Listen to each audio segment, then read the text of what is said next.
Right now, on the National Weather Desk, a wild weekend of weather. California and the Sierra Nevada slammed by a major winter storm. Mostly like, wow, this is incredible. First thought. Second is, I hope I make it through this. Fires continue to burn in Texas. We'll look at how the weather is making things worse. Maybe just 25 yards away, that burning ember will light up an entire tree in flames, and then the wildfire spreads from there. This winter has been one of the warmest on record. What that means for snowfall totals. And those warm winter temperatures mean more pests. Everything's confused. You know, it's not quite summer, not spring, it's still winter. From our nation's capital, this is the National Weather Desk. Good morning and welcome to the National Weather Desk. I'm Amira David. We begin in the West today, where the effects of a powerful blizzard continue to cause problems across Northern California and Nevada. The California Highway Patrol spent much of the weekend digging cars out of the snow, many stuck along Interstate 80, which has been partially shut down due to whiteout conditions and high winds. The storm began barreling into the region on Thursday, prompting widespread blizzard warnings for a 300-mile stretch of the Sierra Nevada. The National Weather Service is predicting a second weaker storm hitting the area today. Outside of the Fresno area, residents are cleaning up after a tornado touched down there on Friday. The tornado caused some damage to an elementary school, including a portable classroom. The school district says some students were inside at the time, but no injuries were reported. And take a look at this. Employees at a ski resort near Lake Tahoe, California, saw a ton of snow on Saturday morning. A video shared by the resort shows how high winds overnight caused heavy snow to pile up against a door. The resort went on to say because of those high winds and low visibility, they were forced to close on Saturday. Incredible video. And speaking of high winds, this was the scene at Mammoth Mountain on Saturday, where winds reached more than 100 miles per hour. The winds were a major factor in this storm, leading to downed trees and power lines and causing near whiteout conditions. Reno was also hit pretty hard by the storm. As we mentioned, Interstate 80 in the Sierras was shut down between Reno and Northern California due to the extreme winter weather. Officials say they hope to have the interstate open back up sometime later today. We will have more on that closure. But first, let's turn to Sophia Lesios, who has more on the storm's impacts. One thing we're seeing with this storm in particular is extremely strong winds at the higher elevations of the Sierra Nevada. And when you couple the heavy snow and strong wind gusts, 70, 80 miles an hour in some areas, a few locations have even seen winds over 100 miles an hour, you can get nearly whiteout conditions. Whiteout conditions like Lake Tahoe, leaving California Highway Patrol officers getting hit in the face with snow. We're doing our best, so thank you. Blizzard conditions caused CHP Truckee to close I-80 from Colfax to the Nevada state line because it was just too dangerous.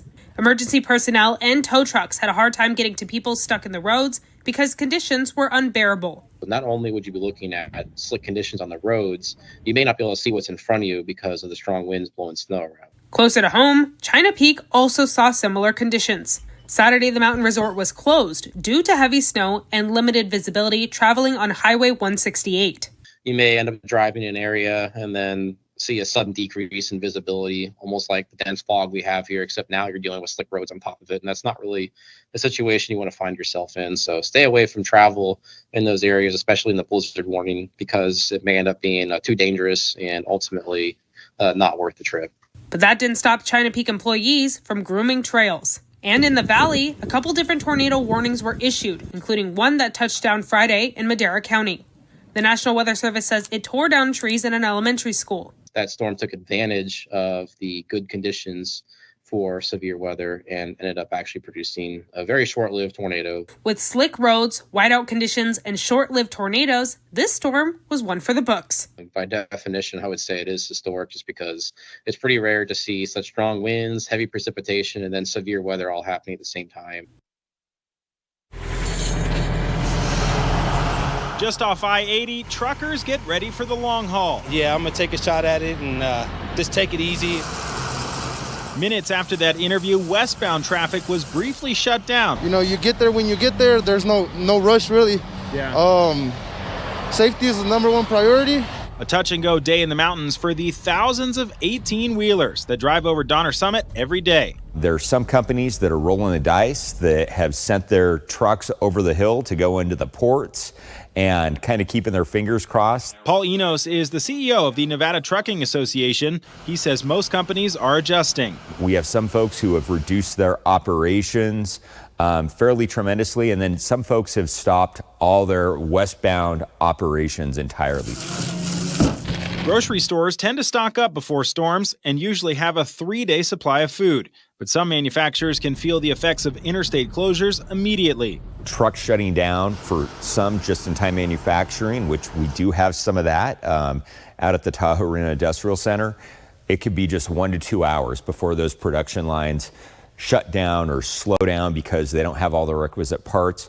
Caltrans estimates over $4.7 million in goods is hauled over Donner Summit every hour. The items we need for daily life delivered by people who want to make it home to their families. Just slow down. It's not worth it.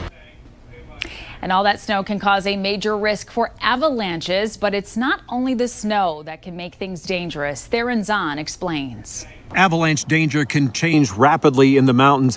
What causes that change is varying snow levels and also varying types of snow falling. You can have weak layers of snow on top of strong layers, then a strong layer on top of that, causing slides eventually. Again, especially if you get some very wet snow on top of some previously compacted snow. So if you're going to the backcountry, certainly check the current avalanche conditions. And while snow piled up on the Sierra Nevada, it was a very busy weekend in Texas, too. But they were occupied with a different element as firefighters worked to tamp down the largest fire in the state's history. These air tankers took off from Abilene Saturday afternoon and headed to drop fire retardant ahead of the Smokehouse Creek fire to help contain it. That blaze has charred more than 1 million acres since it broke out just a week ago, and it was just 15% contained as of Sunday afternoon. Officials in Texas are still trying to determine the cause of those wildfires. Let's turn to meteorologist Ed Russo for a look at some of the ways wildfires can start and how the weather helps them spread so quickly. What really starts a wildfire? Oftentimes it's caused by a campfire or bonfire, something even as small as a cigarette butt that was improperly disposed. So when you have red flag conditions, meaning the air is super dry and you have gusty winds, you can easily have just one burning ember fly away, and maybe just 25 yards away, that burning ember will light up an entire tree in flames, and then the wildfire spreads from there. So you may have heard the term red flag warning. Well, what's that mean? That basically means that conditions are present for wildfires and the spread of them. So that means very low relative humidity, and that is usually combined with gusty winds, because gusty winds help the fire spread and also feeds the fire oxygen. So you don't want to burn leaves. You certainly don't want to be making bonfires or campfires when a red flag warning is issued by the National Weather Service. All of this stuff is very important, especially as we head into fire season, because if you make a mistake and just one burning ember or one improper disposal of a cigarette butt, that could light an entire forest in fire and send the whole place up in smoke. So to rehash, fire season is now, going all the way pretty much from spring through summer, even into the early part of the fall season. And keep in mind, most wildfires are caused by humans: campfires, bonfires, improper disposal of burning items like cigarette butts. And remember, just one single tiny little ember is enough in dry, windy conditions to light up a whole forest in fire. Wow. Well, thank you for that report. And Saturday marked the start of Alaska's 2024 Iditarod sled dog race. 38 mushers in total hit the trail on Sunday. They'll spend the next 9 days trekking across 1,000 miles, including 2 mountain ranges and along the ice-covered Bering Sea. There's a special focus on safety in this year's competition after 5 dogs died and 8 were hurt in trainings leading up to the race. And coming up on the National Weather Desk, we're going to look at how this year's warm winter temperatures is causing an increase in unwanted pest sightings. And we head to Central Texas as we continue our countdown to the eclipse across America.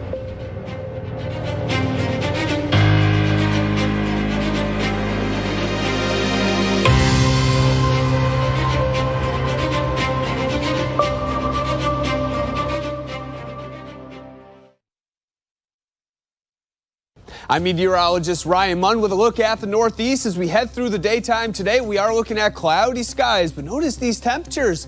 Very, very mild. Temperatures in the 50s and even lower 60s. Rain moves in as we head into the day on Tuesday all throughout the Northeast, and it will be steady at times as well. That will continue into early on Wednesday before eventually moving on out of here. But look at these temperatures. Very, very mild. We're looking at 50s and 60s south, 40s to the north.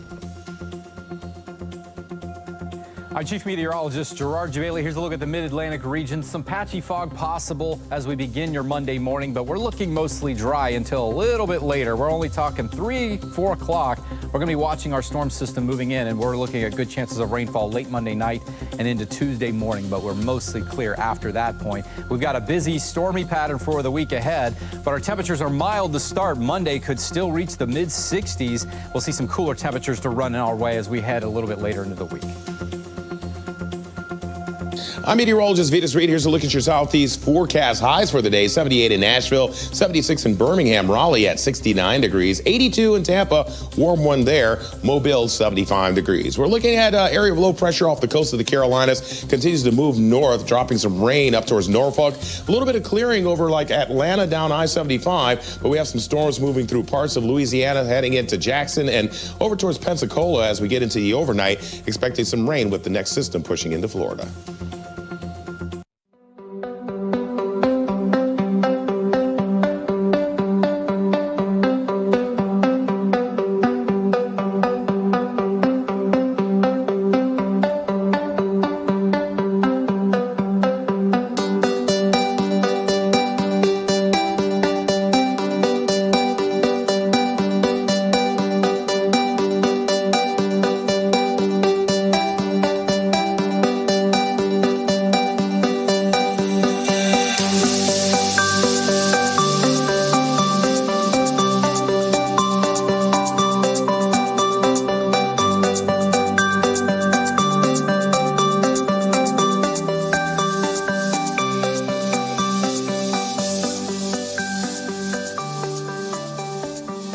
You are watching the National Weather Desk.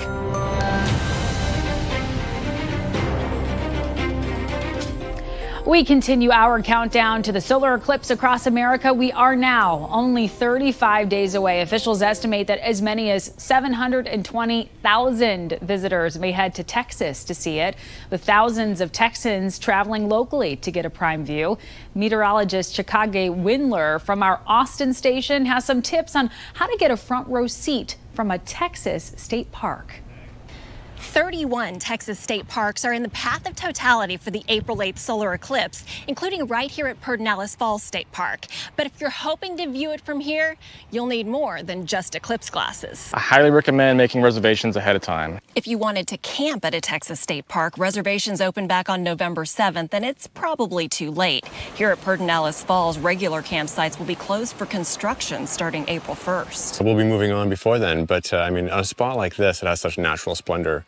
It'd be a perfect spot to capture that. Luckily, you still have time to get a day pass. Those reservations will be available starting March 8th at 8 a.m. and you can make those reservations online, over the phone, and with the reservation in hand, you are guaranteed a spot. Park interpreter Stephen Garman says extra staff and volunteers will be here to make the viewing extra special. So we're going to be having several telescopes manned by the Austin Astronomical Society. They'll be equipped with solar filters like this one. It filters out most of the bright sunlight coming through and makes it safe for you to look even through a magnified lens. And here's what you'll see. It is a once-in-a-lifetime event in which the sun literally goes out and the entire area is put into shadow, into shade. The moon passes between the sun and earth, completely blocking the face of the sun. Maximum totality in Texas is 4 minutes and 28 seconds. Here at Pedernales Falls, it's supposed to be lasting for 3 minutes and 54 seconds. Starting at 1:34 p.m. and ending at 1:38. That's more than 2 minutes longer than in Austin. So I mean, imagine being one of the lucky few to be here to experience that. Capacity is limited to a few hundred parking spots, and once reservations are sold out, you're out out of luck. Parking lots are going to be busy, but if you hike out to a spot like this or anywhere along any of our 40 miles of trails, you'll probably find some place to have a really peaceful view of the eclipse. So plan ahead, plan for traffic, and hope the weather cooperates. If it's cloudy on eclipse day, we'll be a lot of disappointed rangers, but we'll still be in a beautiful place like Pedernales Falls to enjoy hiking or whatever you'd like to do here. In the Texas Hill Country, I'm Chicago Windler for the National Weather Desk. And stay with the National Weather Desk as we count down the days until the April 8th eclipse. We also have much more on the eclipse posted on our YouTube channel. Just search the National Weather Desk and be sure to subscribe while you're there. Well, the unusually warm winter temperatures that many parts of the country have been experiencing can come with some unwanted company. Natalie Calzatoni looks at how the weather is causing some wildlife species to come out of hibernation a little early. It's not designed to catch them, it's designed to feed them. Jason DiBiase, owner of Rochester Pest Pro, says the warm temperatures have made wildlife go crazy. The seasonably warm weathers is just made the insects come alive. The rodents are still really, everything's confused. You know, it's not quite summer, not spring, it's still winter. Due to the abnormal weather, many insects, rodents, and animals have come out of hibernation. And DiBiase says as a result, homeowners are calling him for help. With bats, for example, I mean, people are calling about a lot of bats in the house and stuff like that. Again, it's due to the seasonably warm weather. You know, we got a call yesterday for bees in February. I don't recall the last time that happened. So there's definitely something going on, and it's going to continue to impact. The Genesee and Orleans County Health Departments recently put out a warning about a rise in the number of cases involving people encountering wild animals and strays with the warmer weather. In the past month, several residents have required rabies treatment as a result. DiBiase says there are steps you can take to ensure safety. Just, pay attention to what's going on. If you get a bat in the house, for example, try to open the window. The bat hopefully will get the current and pick it up and try to get out. It's just as scared of you as you are them. So, but just, be vigilant. Leave the room, close the door. And if you come in contact with a bat or whatever and it's in a room, contact your doctor to see if you need to get, tested for rabies or whatever it may be. He recommends calling a professional to remove any unwanted pests. Nationwide snowfall trends are well below average. Meteorologist Matt Gunn is in Kirksville, Missouri with a look at what impacts less snow could have across the U.S. heartland. Many people probably don't know that winter is the fastest warming season in most of the United States. With that being the case, since warmer air holds more moisture, we could see more snow when temperatures are below freezing. But in recent years, it seems we get most of our snow in short periods of time and not spread out throughout the entire winter season. Climate Central assessed snowfall trends in over 2,000 U.S. locations and found that nearly 2/3 of them are getting less snow than they did in the 70s. As the planet continues to warm, the number of days with temperatures less than 32 is expected to decline, which could lead to more rainy winter days instead of snowy winter days in the future. With less snow, water supplies who rely on snowpack will be impacted. Economically, snowmobile and skiing businesses will see a lack of business with a lack of snow.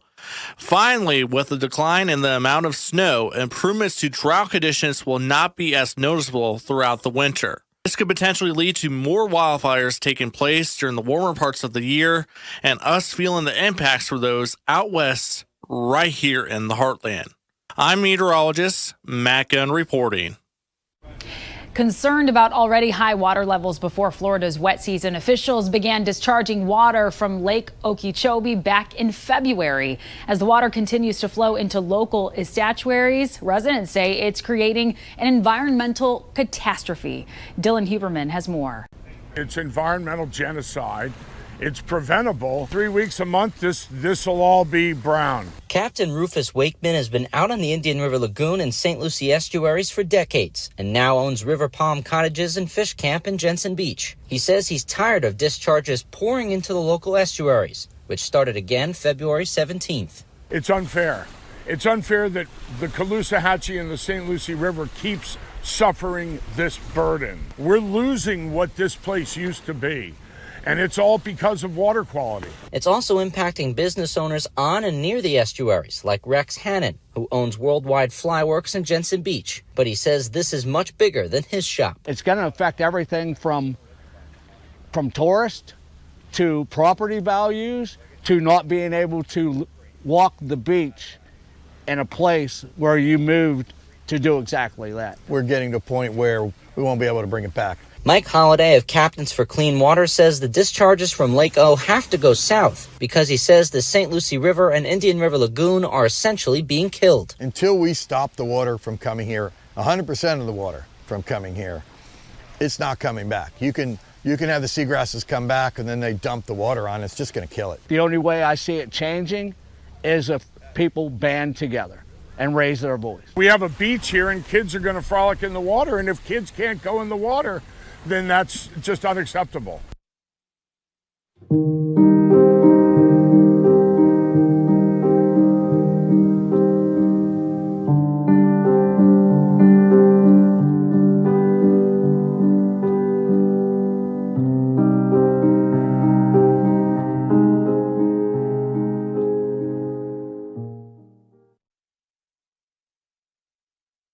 Well, a very good Monday morning, everyone. I'm meteorologist Andrew Buck-Michael. We've got rain developing across the middle part of the Midwest for the day today. As we continue on into your Tuesday tomorrow, that rain will be moving its way more to the east, as you can see here. Temperature-wise, we'll be cooling down a little bit behind the rain, but still kind of mild out ahead of it. By the time that we get to Wednesday, a lot of us starting to dry out. Might get a few snow showers across the far northern plains for the middle of the week. Good Monday morning. I'm meteorologist Joe DiCarlo. Look at our forecast across the region, and it is feeling like spring, a spring-like pattern ahead this week. We'll start off today in the 70s, close to 80 across the region for most of us. We are watching for a pop-up shower or thunderstorm in the afternoon across this green-shaded region. That's a marginal risk level 1 out of 5 for severe storms. Hail and wind gusts are going to be the main threat tonight, and we'll watch for more storms into your Tuesday as well. Good morning. I'm meteorologist Rebecca Stevenson. Here's what's happening across the West. We've got temperatures cooler than normal all along the West Coast. As we are hammered by a blizzard in California, now those winds are easing through the day. We had a little bit of a drier break, but the next storm on slate to bring in plenty of rain and thunderstorms to parts of Oregon and Northern California. More heavy snow pushes in across Oregon and North California, gradually moving its way all the way into the Rockies through the course of the day. That's the scene from here.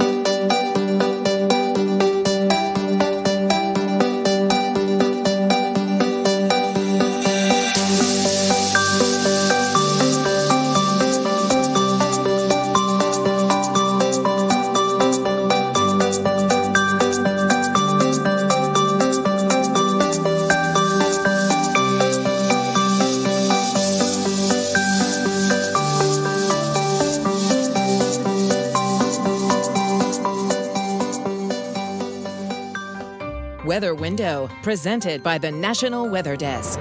South Lake Tahoe is among the places in the Sierra Nevada that were pummeled with snow during the weekend. Here's what piled up on Friday and Saturday. More snow fell after, but not as intense. Here's what fell in 4 hours in part of Utah. Also in Utah, excessive high winds put these tumbleweeds on the move, and they overran this community in South Jordan. For more content like this, like the National Weather Desk on Facebook. Many people believe the coldest time of day to be in the evening or late at night, but the coldest time of day is actually in the early morning. Meteorologist Natalie Walters explains why on TikTok. Why is the morning typically the coldest time of the day?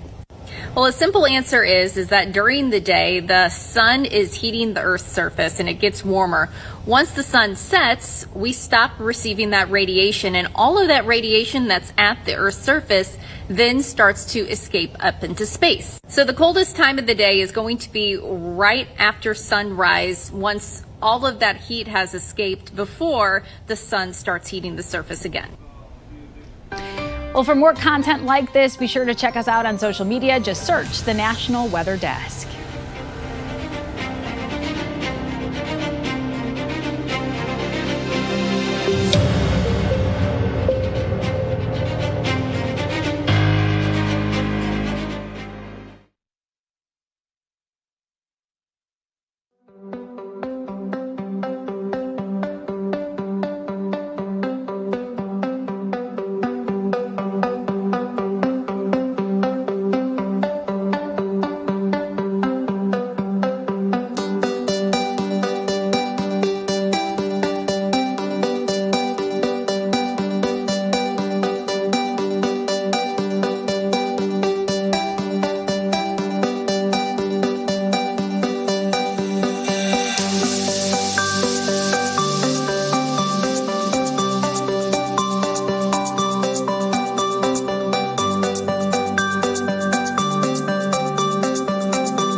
Thank you so much for joining us. I'm Amira David. Make it a great Monday, and we will see you right back here tomorrow.